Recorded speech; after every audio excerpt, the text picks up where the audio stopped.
Welcome back, guys, for some more Skyrim. I am here by myself now. Actually, this was while Jesus was still playing, but we lost the audio. And this particular episode, it's probably good that we lost the audio because, man, me and Jesus was yelling at the screen, and I was yelling at him because he makes some bad decisions. Like, he just, I don't know, you guys, I'll leave it up to you guys. You leave me a comment. I felt like he was playing really, really bad. Like, not kind of bad, like horribly bad. We're still on the trail of Mercer. We're tracking him, and he's gone through this area. And see that there's that. And he keeps, I'm pretty sure he tries to keep lining up this shot, and nothing happens. Like, he's gonna try to shoot that guy off the ballista. Oh, no, he got him. And that one didn't hit, though. But see what I mean? This is just ridiculous. So anyway, since we lost the audio on the other one, and the next one after this, I think Jesus departed anyway, so it's actually just me playing after this particular video for, like, the next two. It's all the way up to Mercer's death. I play up to Mercer's death, but you guys can see that. We have those pre-recorded. And those are ready to go, but we lost the audio for this one. So, welcome back. Welcome to the channel if you're new around here. Hope you guys enjoy your stay. We got tons of games, tons of content for you to check out. If you're into that stuff, we pretty much play anything. PC, console, don't care. It's been a while since I played a really good PC game, though.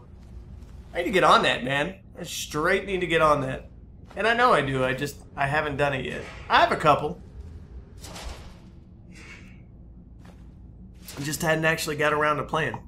I'm also sitting here with a nice, cool Dr. Pepper and spiced rum in my hand. So, my night. I got off work late tonight, so it's been ridiculously busy at work. So, since I got off late, I figured that, see, he didn't know what that was either. That's head choppers right there. I think he dies by one of those here in just a second.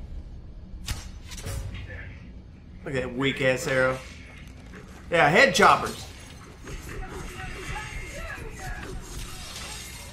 She just gunned that dude down for him. I don't remember what all happens here. I'm going to be honest. So there's probably going to be a couple things where I'm like, what the hell was he thinking?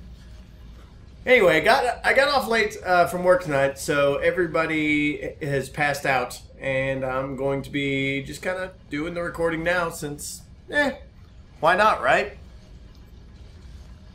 It's very rare that with two children in the house and a wife who you must pay attention to, you actually have the time to get stuff done. So, really? Why? Why does he kill these poor skeevers? Well, they're cooked now. I don't guess it really fucking matters, but I find that kind of rude. That's improper. Shouldn't be doing that. That's just mean. Oh, man.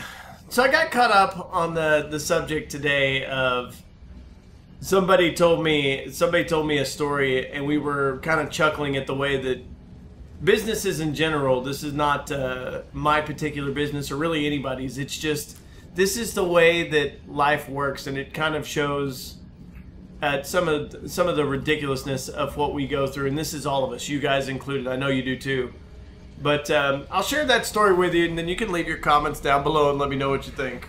So, there's a group of monkeys, and in the middle of the cage at this zoo, you have the monkeys, and it can be a zoo, it can be whatever. I'm not saying that zoo people abuse their monkeys, but here's the experiment. And I'm hoping that this wasn't a real experiment, because it would truly terrify me to learn that somebody allowed this to go on. But anyway, there's monkeys in a zoo. And you have a group of, let's say, 5 monkeys. And every time the monkeys go out you hang a bushel of bananas in the middle of the cage. Well, when one monkey goes out there to get a banana, you spray them with fire hoses.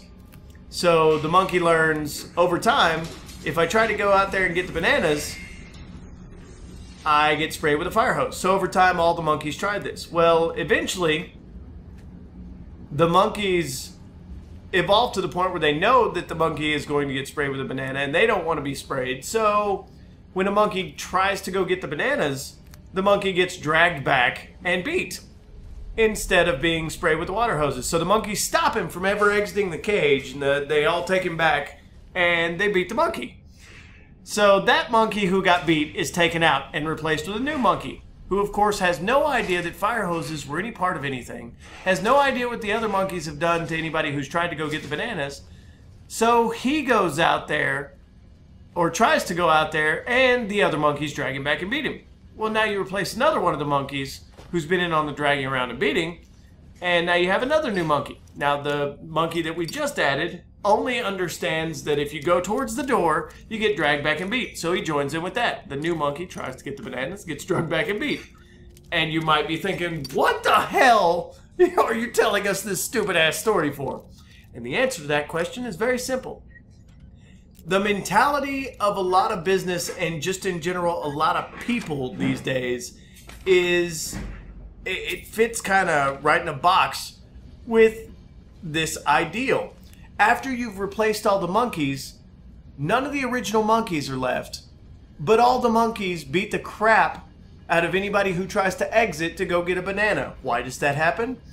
The answer and moral to this entire story is, well, because that's the way we've always done it, and that's the way we're going to continue to do it. If you do things the way that you've always done them, you will always get what you always got. Head chop! And he's dead. I knew it. I knew it happened somewhere in here. See, that was a dumb death. I was like, you knew those were there. You knew those were there because you saw one pop up when you went to freaking arrow that one damn foamer. So that is one particular part. This is one of those things to do things the way you always done them. You get what you always got, which in Skyrim universe is death.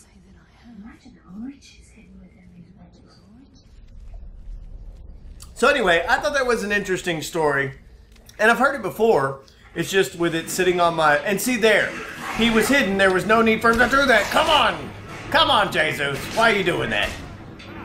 That ain't even right, man. Now I can't even shoot the damn Falmer that's right in front of him. Look, that's 2 misses, and he's less than a foot away. That was in his ankle. He got a Falmer cankle.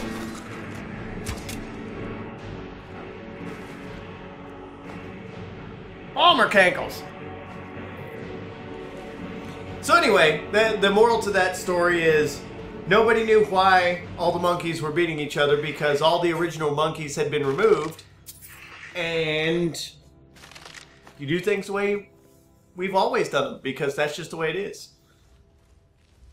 And I was just thinking, we were actually having a discussion about how that... because we were talking about how it seems like a lot of corporate America and big scale organizations, they kind of adopt this mentality of, well, it hasn't really broken doing things one specific way, so why don't we just keep doing them this way? Because, you know, it's not really broke. No, if it's not broke, there's no need to fix it.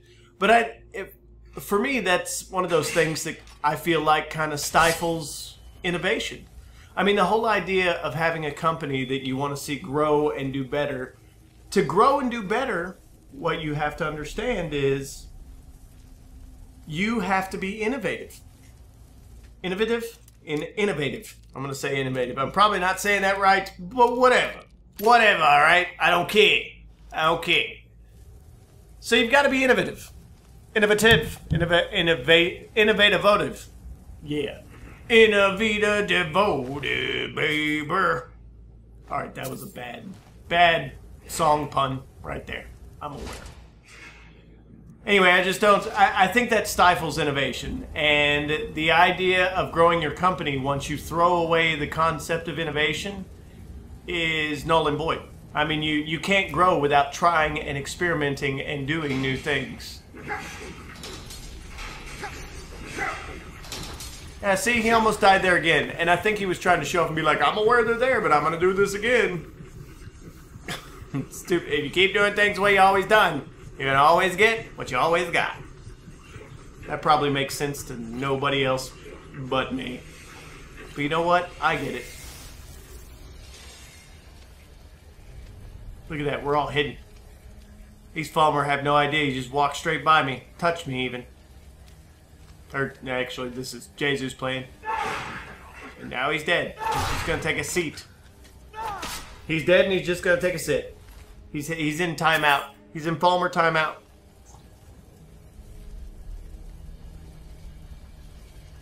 And now comes the part where we try to figure out how to open this gate, which took way longer than what it should have.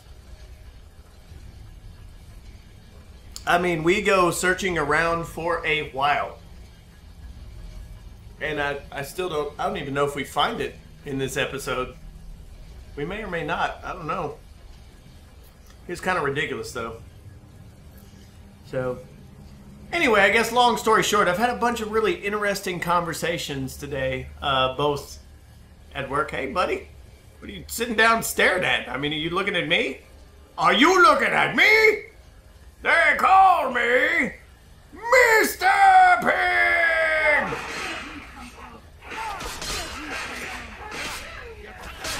That is one tough-ass Falmer, dude. Anybody else like how Jesus just kind of leaves that up to his companions? Like, whatever. They got this. And doesn't attack until the last attack.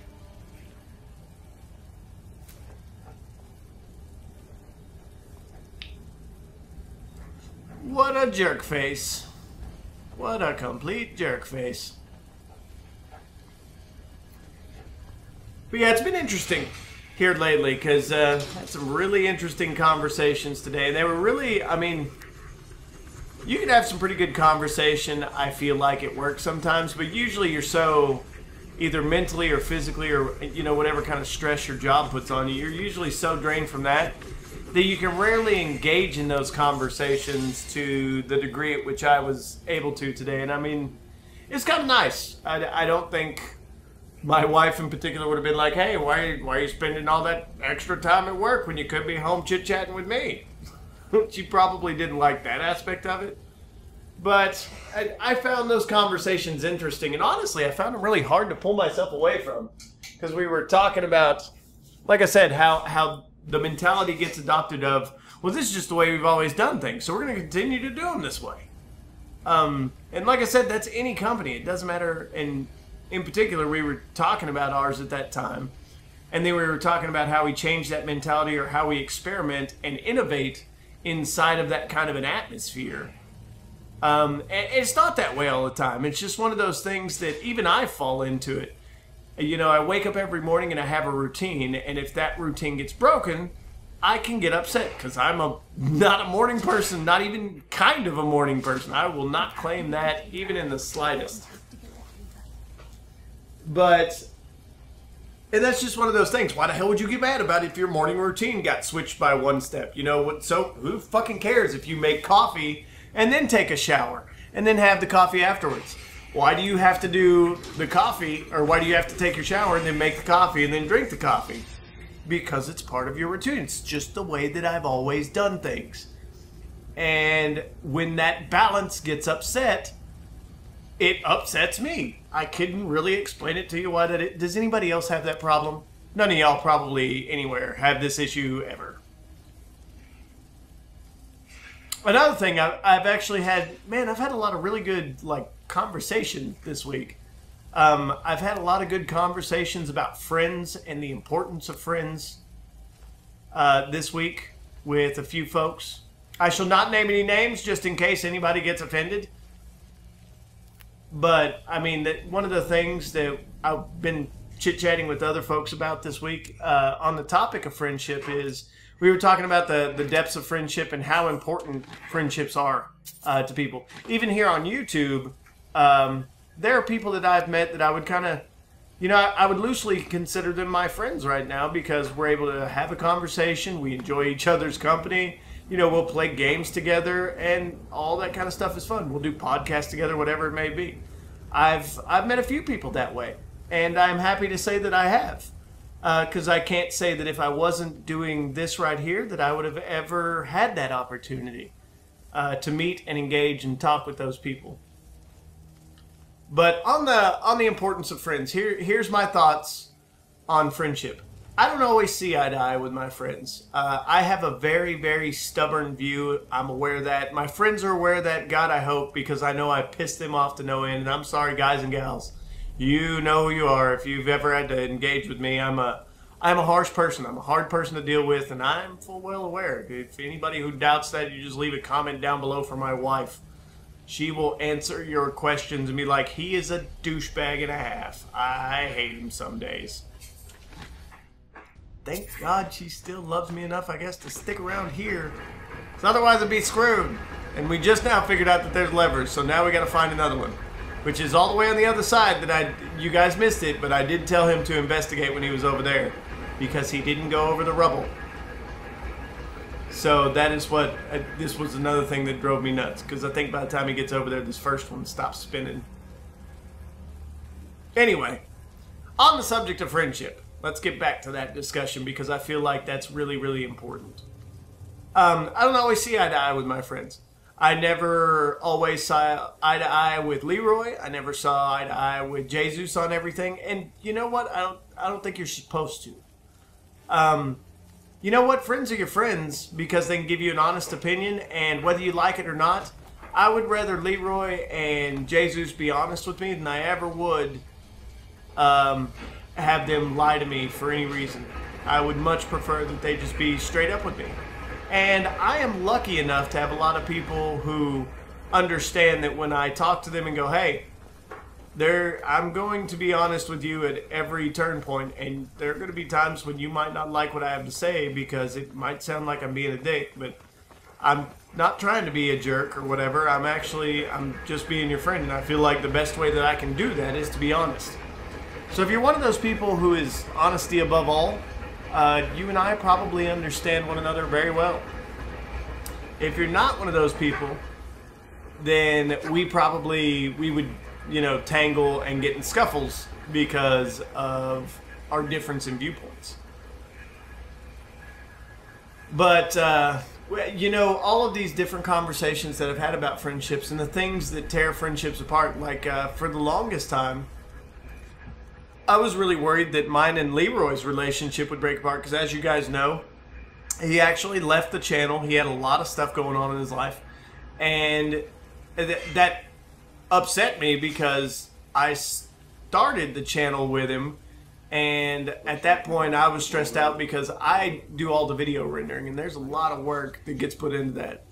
So he had some of the stuff, and I wanted him to help, but I think also I don't know that I ever explained to him how to help me. I was just like, you need to fucking help. I was trying to communicate, I need you to help me, but instead of saying, I need you to help me this way, because this is what I'm lacking, this is where I need help. Instead of doing that, I think I was just like, God damn it, I need help, you need to do something. Which probably didn't help him.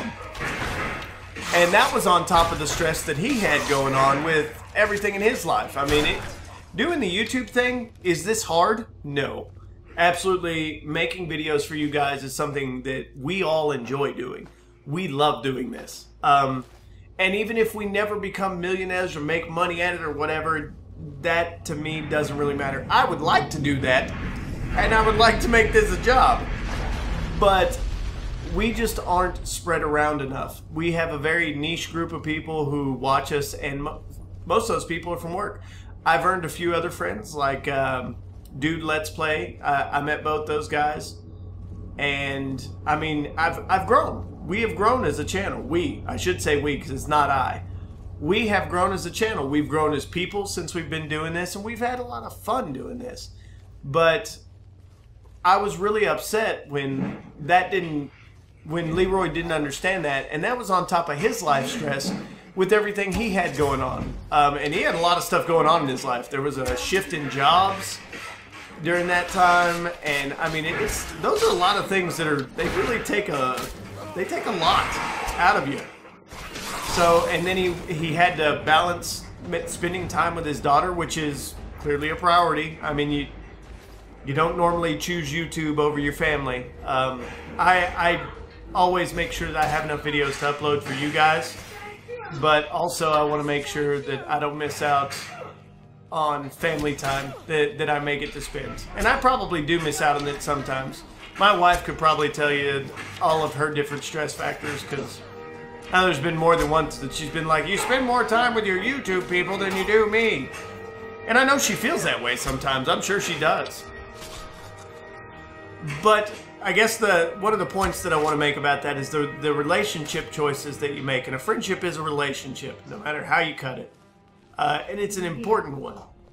When you have a relationship like that, you really need to be careful before you go to cutting ties and things of that nature, because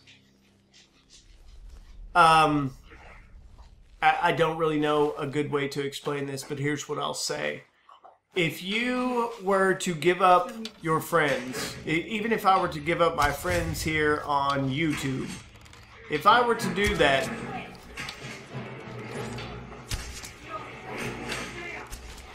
I would have a problem with that. I honestly would have a problem with that, because I would consider them my friends or my associates, even if they're just associates. They're an important part, not only to the growth of the channel, but they're an important part to me. I understand that not everybody has the same viewpoints that I do. And I don't want everybody to have the same viewpoints that I do. If the world only maintained my viewpoint, it'd probably be a very terrible place, because I mean, more than one person has said that I'm mean. And it's not that I try to be mean, but I'm, on top of being honest, I have very little emotional response when it comes to, like, when somebody does something bad and then they suffer an ill effect from it, and typically they need a shoulder to cry on. They're like, man, I shouldn't have done that. I feel bad about this, yada, yada, yada. I'm like, well, you're right. You were a dumbass. That's my natural response to that. And I know sometimes that that's not what they need, but I don't know. Maybe I'm just a jerk. Anyway, for things like, I can give you an example. Before you give up a friend, you need to realize that relationship is an important, and it could be a lifelong one. Not that it is, but it could be a lifelong relationship that you are putting in jeopardy for whatever you're giving up on, or for whatever you're giving into. I've seen that range from girls and guys, boyfriends and girlfriends, or having boyfriends and girlfriends. I've seen it stem from drinking. I mean, there's a million different things that could cause a breakup in a friendship. But what I would always caution anybody against is you should be extremely careful when even contemplating breaking off a friendship, because Daniel, I say Daniel, but he goes by Leroy on the channel. I hope he doesn't mind me using his name. I don't think he does, but just in case, I'm sorry, Leroy. But that man's held me up through some hard times. There have been a couple of times where I've offered him advice, but that's what friends do. You help each other out.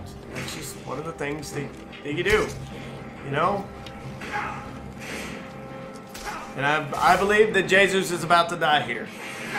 But if I were just to dump him by the wayside and give him up for anything, I mean, it would have to be something near and dear to my heart. Like if my wife, for some reason, hated him and didn't want him around, I might. But it would take some serious consideration.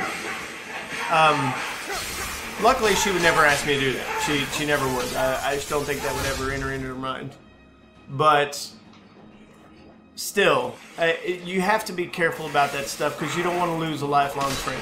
And this may sound sappy as all hell, and I don't care. If it does, it does. But the importance of friendship, it's important. You need those experiences and those exchanges in your life. And there's going to be times when you and your friends don't see eye to eye, and there's going to be times when you and other people don't see eye to eye. But that doesn't mean that you give up on them, or that you just cut them out. I mean, not always anyway. Like I said, it would have to be something pretty major. Anyway, I'll get off my high horse now. Thank you guys for hanging around and listening to that entire spiel. Remember to leave a like and a comment, and I'll see you guys on the next Skyrim vid, which will be live. We didn't lose the audio for that one. Thank God. I'm out of here. Love you guys.